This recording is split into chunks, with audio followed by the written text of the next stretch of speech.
L'intelligence artificielle ne remplace pas les communicants, elle redéfinit les règles du jeu. Bonsoir à toutes et à tous, bienvenue dans Kasumay Tech, votre rendez-vous hebdomadaire dédié à l'innovation, au numérique, aux technologies émergentes et aux métiers du numérique. Ici Moustapha Cissé, accompagné de notre chroniqueur Salif Mané. Ce soir, nous abordons un sujet qui transforme profondément notre manière d'informer, de communiquer, de créer des contenus. Les nouvelles règles de la communication à l'ère de l'intelligence artificielle. Et pour en parler, nous recevons Souleymane Diallo, journaliste fondateur des studios du Sud, un acteur engagé dans le paysage médiatique et audiovisuel. Avec lui, nous allons analyser comment l'intelligence artificielle révolutionne les médias, les réseaux sociaux, le journalisme, la communication institutionnelle, le marketing digital, tout en explorant les défis éthiques et les nouvelles compétences indispensables pour les professionnels de demain. Monsieur Souleymane Diallo, merci d'avoir accepté notre invitation et bienvenue sur Kasumay Tech. Merci beaucoup, Cissé, tout le plaisir est pour moi. Merci beaucoup. Bonsoir Salif. Merci beaucoup, M. Diallo, d'avoir accepté notre invitation de venir partager avec nous donc, sur un thème aussi important qui est une actualité aujourd'hui, les nouvelles règles de la communication à l'ère de l'intelligence artificielle. Avant d'évoquer le thème proprement dit, qui est Souleymane Diallo?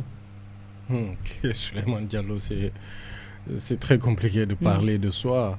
Je suis un jeune acteur de l'écosystème entrepreneurial à Ziguinchor qui évolue dans le domaine des médias, journaliste de formation, mais également dans le domaine de la communication avec une structure appelée les Studios du Sud, fondée en 2023, qui consiste à accompagner les entreprises à mettre en place des éléments de communication, des messages de communication pour les entreprises ici à Ziguinchor, mais en Casamance, mais également partout dans le pays, et très passionné du numérique également. Très passionné du numérique. Alors, qu'est-ce qui vous a motivé de mettre en place des studios du Sud?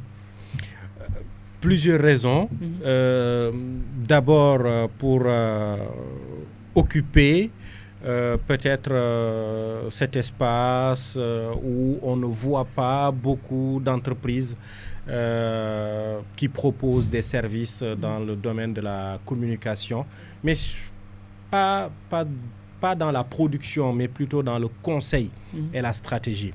Donc c'est là où interviennent les Studios du Sud en proposant donc des services de conseil et de stratégie pour orienter, que ce soit des ONG, que des entreprises, des entrepreneurs, pour leur permettre d'avoir plus de visibilité, mais également pour que leur message soit beaucoup plus audible.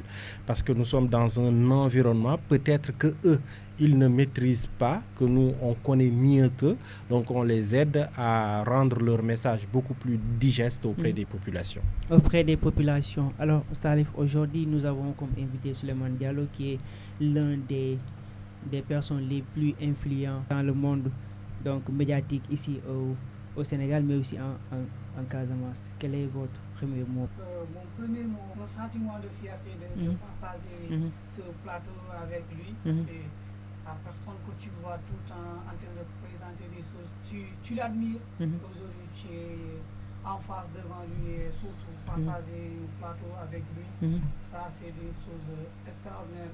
Monsieur Souleymane, quel était la plus grande défi pour vous dans votre parcours? Dans mon parcours, le plus grand défi reste jusqu'à présent. C'est un défi qui n'est pas encore peut-être réalisé, abouti, mais c'est sur le chemin. C'est de mettre en place une entité, je dirais pas 100% locale, mais quand même qui est née ici et qui fait travailler des jeunes de la Casamance. Et je crois que ça, c'est un très grand défi, parce que ce que beaucoup font, c'est ce que j'évite.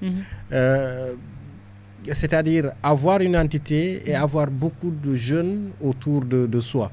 C'est très facile, mais quand même, je crois que chaque travail mérite salaire, chaque prestation mériterait salaire. Donc, on essaie de mettre en place les conditions qu'il faut pour recevoir les jeunes dans les meilleures conditions. Donc, le plus grand défi aujourd'hui consiste à offrir une structure, mais qui est capable de participer un peu à résoudre le problème liées à l'emploi dans notre zone. Donc ça consiste quand même le plus grand défi jusqu'ici. Jusqu'ici, le problème lié donc surtout au défi de l'emploi. Alors, on va évoquer la communication à l'ère de l'intelligence artificielle proprement dit. Comment aujourd'hui l'intelligence artificielle transforme la communication?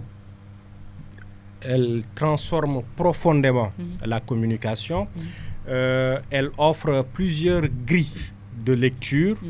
Elle permet aujourd'hui à la communication de produire à une vitesse exponentielle. Elle permet de faire des analyses de manière très, très rapide. Et redéfinit presque tous les métiers qui existent au sein de la communication, de cette grande corporation. Elle fait également quelque chose qui jusqu'ici n'était pas dans l'ordre des habitudes, c'est-à-dire de construire la stratégie. D'accord? Oui. Et vous savez, avant, pour faire une stratégie, il fallait plusieurs études de terrain, il fallait plusieurs éléments pour élaborer une stratégie. Mais aujourd'hui, avec l'IA, avec l'intelligence artificielle, quand vous arrivez à apporter quelques éléments de réponse, l'IA peut apporter une stratégie et contextualiser par exemple une stratégie de communication. C'est un couteau à double tranchant parce que autant que c'est rapide, mais autant également ça a ses limites. Donc voilà un peu ce que l'IA fait. L'IA aujourd'hui redéfinit la communication. L'IA aujourd'hui permet à la communication de produire à une vitesse exponentielle et elle définit également les rôles et les métiers au sein de la corporation. Les rôles et les métiers au sein de la corporation, vous l'avez évoqué. Quelles sont les menaces donc, et les opportunités que les outils nous offrent vraiment et aussi les outils que vous utilisez chaque jour donc, pour votre travail quotidien? En fait, il y a plusieurs opportunités. Il y a énormément d'opportunités d'ailleurs. Il y a par exemple, quand vous définissez un message de communication, avant ça demandait beaucoup plus de temps. Aujourd'hui, vous n'êtes pas obligé de prendre autant de temps. D'accord? Au moment où le rendez-vous il est établi, par exemple, avec un client, et que une problématique de communication est dégagée, à la minute qui suit, vous pouvez savoir, c'est-à-dire ce que le client attend de vous. Une IA peut vous aider, par exemple, à comprendre, à résumer une discussion que vous avez eue avec un client, à cerner tous les problèmes que le client vous a donnés, c'est-à-dire et à proposer un début de réponse déjà. C'est-à-dire à la minute qui suit, vous êtes dans les dispositions de pouvoir faire ça. Et une fois ça c'est fait, vous pouvez savoir maintenant sur quel levier jouer. Pour savoir si c'est une communication liée à une problématique commerciale, si c'est une communication liée à une problématique de visibilité, si c'est une communication liée à une problématique de notoriété, etc., etc. Donc une discussion de quelques minutes avec un client permet d'avoir un résumé de cette discussion. L'IA permet aujourd'hui de cerner la problématique. L'IA peut aujourd'hui vous permettre d'avoir un début de réponse. Donc voilà ce que l'IA peut faire très rapidement sur un aspect lié à la communication. Déjà. Et on va plus loin. L'IA aujourd'hui peut te permettre même de décliner le message. Le message de la communication. L'IA peut permettre de décliner ce message-là. Et l'IA peut te permettre également, c'est-à-dire de le décliner en plusieurs versions. C'est-à-dire ce qui était dans l'ordre de la stratégie, aujourd'hui est multiplié fois 1000 avec l'intelligence artificielle. Donc, en réalité, tout le monde dispose de ces outils. Donc la question qu'on doit se poser aujourd'hui, c'est qu'est-ce qui crée la différence? Si tout le monde dispose de ces outils et que tout le monde sait les utiliser, toi, en tant que communicant, qu'est-ce que tu proposes? Différent des That's autres. the question. Oui, différent des autres. Donc, il faudrait que toi, tu puisses définir qu'est-ce qui est rare en réalité. Il faudrait que tu saches, par exemple, l'ONG qui est ton client, qui est basé à Ziguinchor, n'a pas besoin d'IA en réalité pour décliner cette communication-là. Pourquoi? Parce que tout simplement, l'IA a ses limites. L'intelligence artificielle ne connaît pas le contexte casamançais de la communication. N'a pas une sensibilité d'un message balante, n'a pas une sensibilité d'un message djola, n'a pas la sensibilité, n'a tout simplement pas la sensibilité. L'IA n'a pas cette sensibilité-là. Donc toi, acteur du terrain, ton rôle, il est là. L'IA t'a permis de dégager les grandes lignes. Toi, en tant que personne qui a vécu dans ce contexte-là, qui a l'expérience de cet environnement-là, c'est là où tu dois jouer. Et là, tu peux aller loin. Tu peux faire de l'IA un allié. Tu peux faire de l'IA un collaborateur. Maintenant, c'est à toi de l'entraîner en lui transmettant peut-être pas cette sensibilité-là, mais en lui donnant ces prompts-là, en lui donnant ces informations-là.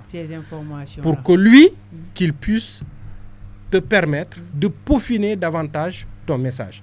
Donc, on va voir une interaction entre humain et machine. D'accord? Et ça a toujours existé. Moi, c'est ce que je dis. Ce n'est pas une nouveauté, ce qui se passe. Ce qui se passe a toujours existé.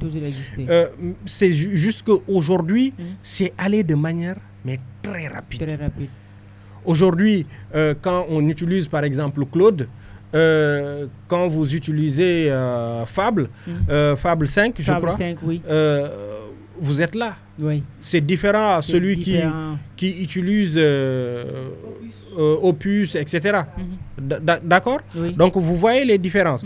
Et demain matin, par exemple, Claude peut se réveiller et nous apporter une mise à jour fois 1000 encore. D'accord? Donc, les outils vont aller à vitesse exponentielle. Qu'est-ce qui reste? C'est toi, humain. Qu'est-ce qui reste? C'est toi, en tant que communicant, qui est dans un écosystème casamançais, qui est sur le terrain. C'est à toi de pouvoir guider la machine. C'est à toi de refuser tout ce que la machine te donne. Et c'est à toi de cerner le message pour répondre au script de ton client.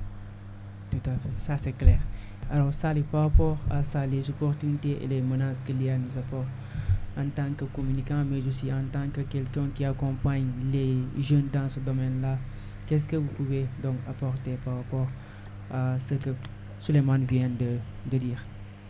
Bon, le message que Suleiman vient de dire, c'est tellement important. Il a parlé d'un aspect qui est tellement important que les gens ignorent. C'est comment communiquer avec ces outils-là. Ces outils-là, ce sont des simples assistants que nous utilisons. Mais il y a une chose qui est claire. Comment nous pouvons communiquer avec ces outils-là? Il a parlé du système de prompting. Le prompt, IA, ce n'est pas un pote. J'ai l'habitude de dire, IA, ce n'est pas un ami. Je dis bonjour, fais-moi ça et fais-moi ça. Non. Il y a des règles et des normes à respecter aujourd'hui dans le système de prompting. Auparavant, nous parlons de ces contexte, rôle, maintenant la structuration du prompting. Chaque fois que chaque mise à jour, il y a une nouvelle chose qui arrive. Aujourd'hui, il vous parle de Fable 5 de Claude qui est bon. On n'espère même pas imaginer de parler aux outils. Aujourd'hui, quand tu as ces outils-là, tu le demandes d'aller ranger ton ordinateur, il le fait. Il le fait automatiquement. Aujourd'hui, avec les mises à jour de ChatGPT, on a Core qui que ChatGPT a encore mis dans son mise à jour. Les choses courent à vitesse.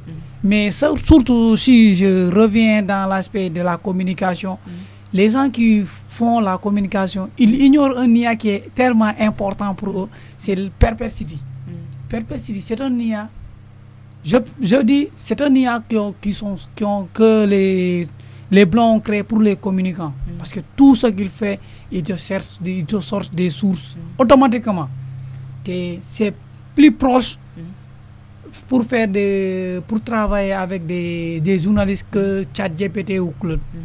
Bon, moi je l'ai essayé, je sais ce que je dis. C'est bon. C'est des IA que les grands communicants comme Grand Suleiman doivent aider les jeunes qui sont dans le média pour l'utilisation de ces outils-là. Parce que s'ils n'utilisent pas ces outils-là, demain ces outils-là vont être utilisés par les autres qui vont les remplacer. Qui vont les remplacer, justement. Alors, le journalisme et l'information. Aujourd'hui, quel est l'impact que l'IA a sur le métier du journalisme? Aujourd'hui, la valeur du journalisme, on peut dire que jusqu'à présent, ça existe. Ça existe, la valeur du journaliste. Ça existe. Et pour s'en rendre compte, je vous ramène à l'histoire de Madiambal Diagne. Il y a quelques mois, on demandait il est où Madiambal Diagne. Beaucoup sortaient des rumeurs comme quoi il avait fui. Un journaliste en plein plateau dans une émission sort une photo et nous dit voici Madiambal Diagne tout à l'heure à l'aéroport. Il a été interpellé par le commissaire de la police. Qu'est-ce qui lui a fait dire ça? Parce que tout simplement il a vu une photo sur Internet. D'accord. Et cette photo, en réalité, n'est rien d'autre qu'une photo qui a été générée. D'accord? Donc vous imaginez, à une heure de grande écoute, où tout le monde regarde toi ton émission, tu es en live sur YouTube, sur les autres canaux, tu nous sors une IA pour dire qu'un journaliste a été interpellé par le commissaire de l'aéroport. D'accord? Donc voici quelque chose qui est très dangereux. D'accord? Et ce qu'il faut aujourd'hui, tout simplement, c'est qu'il faut former les journalistes. Les journalistes doivent être formés aux outils d'intelligence artificielle. Une rédaction qui n'utilise pas l'IA, c'est une rédaction qui va disparaître. Ça, il faut dire les choses telles qu'elles sont. Et ça, je le dis, tous les médias qui sont là, c'est des médias qui vont disparaître. S'ils n'utilisent pas l'intelligence artificielle. Pourquoi? Parce que la donne a changé. Pourquoi? Parce qu'aujourd'hui, un contenu est propulsé par les algorithmes. Donc, il faut savoir comment ça marche.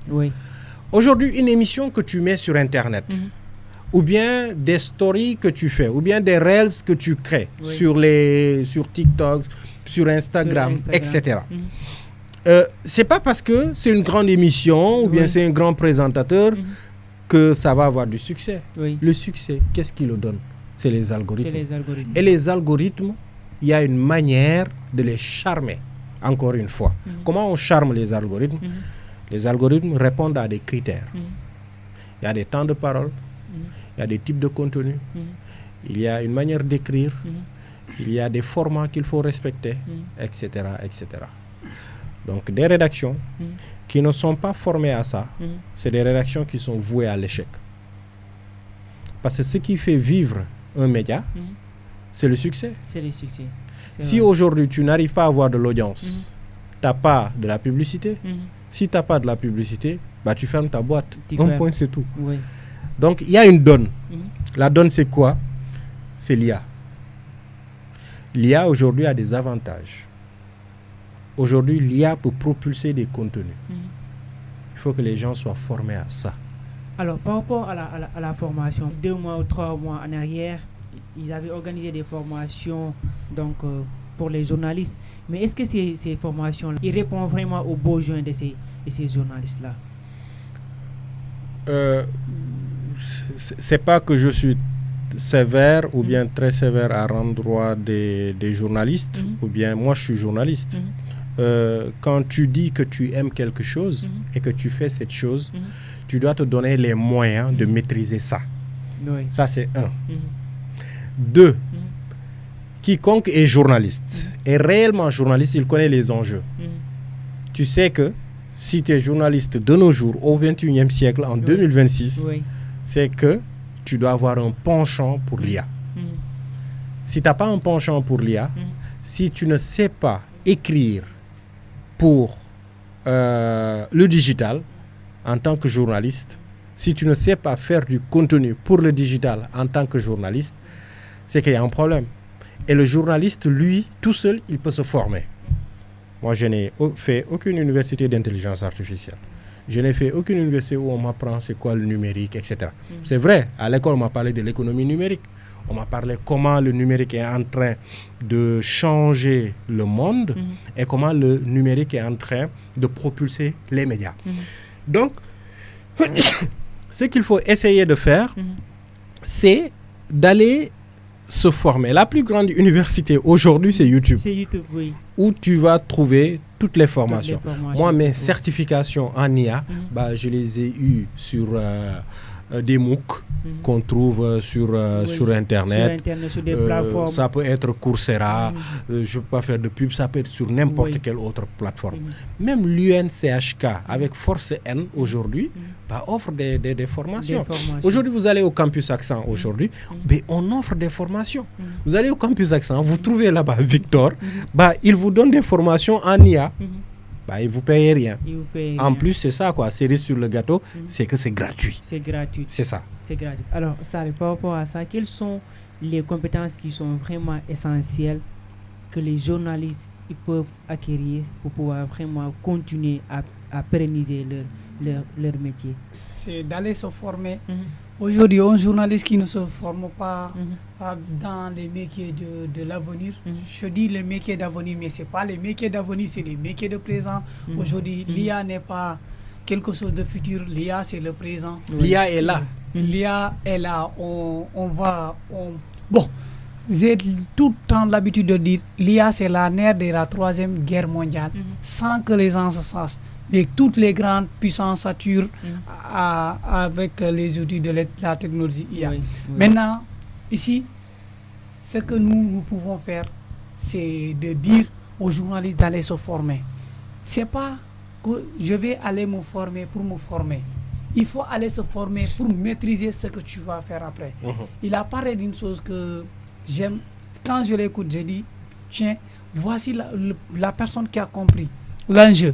Aujourd'hui, un journaliste qui n'a pas l'habitude de se former, de faire une auto-apprentissage, est-ce que ce journaliste-là, demain, d'ici 3 mois ou bien 4 ans ou 4 mois, sera là avec nous? Les choses courent vite. Aujourd'hui, comme il a dit, je ne vais pas faire de la pub, mais avec Gemini aussi. Gemini, les différentes gammes, vous connaissez, vous pouvez faire énormément de choses. Coursera maintenant est remplacé par Notebook LM qui est gratuit pour les journalistes pour se former. Maintenant, avec Notebook LM, vous pouvez créer votre podcast après. Vous l'écoutez aujourd'hui, c'est fini. Les choses sont là, mais je ne sais pas si les journalistes ont peur d'aller vers ces